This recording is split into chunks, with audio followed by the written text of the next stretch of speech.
What's up, guys? You're looking at the new Roku Express, one of the newest additions to the Roku lineup and the least expensive Roku player ever at $30. So let's crack this thing open to see what 30 bucks gets you. There's a transparent sticker on the top and bottom, so one of these needs to be cut or peeled off to open the box. The first box here contains a 2-foot HDMI cord and a 5-foot micro USB power cord. With the inclusion of the HDMI cord, this thing really competes with the streaming sticks and Chromecast devices that have built-in HDMI. The cord isn't that long, but the design lends itself to being mounted directly on the bezel of the TV, so a long cord just isn't necessary.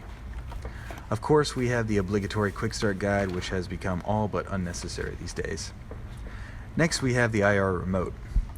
That's right, unlike its $50 streaming stick counterpart, this device is IR only, which means you must have line of sight from remote to device. That may be a deal breaker for some, but if you're like me, you use a universal IR remote, which makes this less of a drawback and possibly more alluring. Right away, you'll notice that this remote has a matte black finish instead of a glossy black finish that you may have found on older Roku devices. You've also got rubbery matte buttons instead of the glossy plastic buttons of old. A feature I love about Roku remotes is the inclusion of shortcut buttons to your favorite apps right at the bottom, and that hasn't changed in this iteration. But something that has changed for the better is the placement of the OK button. Starting a few months ago with the Roku streaming stick and continuing now across the entire Roku lineup, the OK button is in the middle of the D-pad. This is more in line with every other remote that you've ever used, so I think this is a welcome change if you're a human being. Nothing particularly exciting about the power plug. Although your TV's USB port will more than likely power this thing, I recommend using the wall outlet, mostly because, as you'll see, it's nice to have the thing loaded before you turn on the TV. Now we get to the device itself. Taking a look at the back, you see that it's pretty streamlined.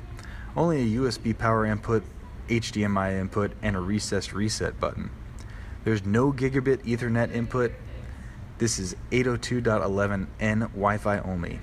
You can see that this thing is one of the smallest standalone streaming devices out there. It's even smaller than the small remote.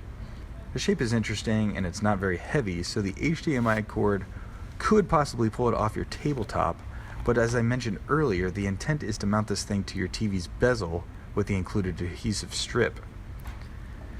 Now that we've seen what's inside the box, let's take a quick look at how it performs.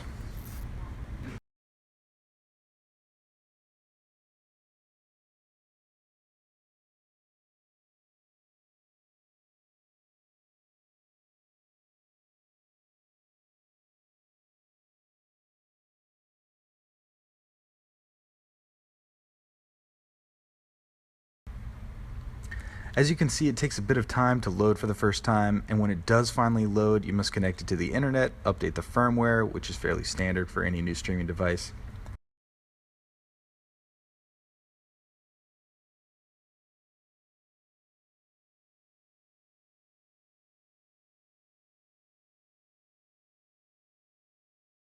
One of the best features of Roku is that once you've established a Roku account on one device, enrolling a new device is as simple as signing in. The apps linked to your account automatically download to the new Roku. The performance on this thing is probably no better than the last generation Roku streaming stick. There is some latency between button press and OS response, but it's not awful. If you gotta have that snappy response, then go for one of the more powerful siblings. The streaming stick now has a quad-core processor, and the boxes are powerful enough to play 4K content. But as far as streaming services go, this lacks nothing that its siblings have, which is true of even the older Roku devices. For a list of some of those streaming services, plus a bunch of other useful information, I encourage you to watch How to Cut the Cord. So in conclusion, if you're looking for an easy stocking stuffer, a cheap solution to your cord cutting dilemma, or an inexpensive streamer for the auxiliary TVs in your home, I say you can't go wrong with the Roku Express. I hope you enjoyed. Stay tuned for more videos about this and other devices. Please like, subscribe, comment, and share. And once again, thanks for playing along.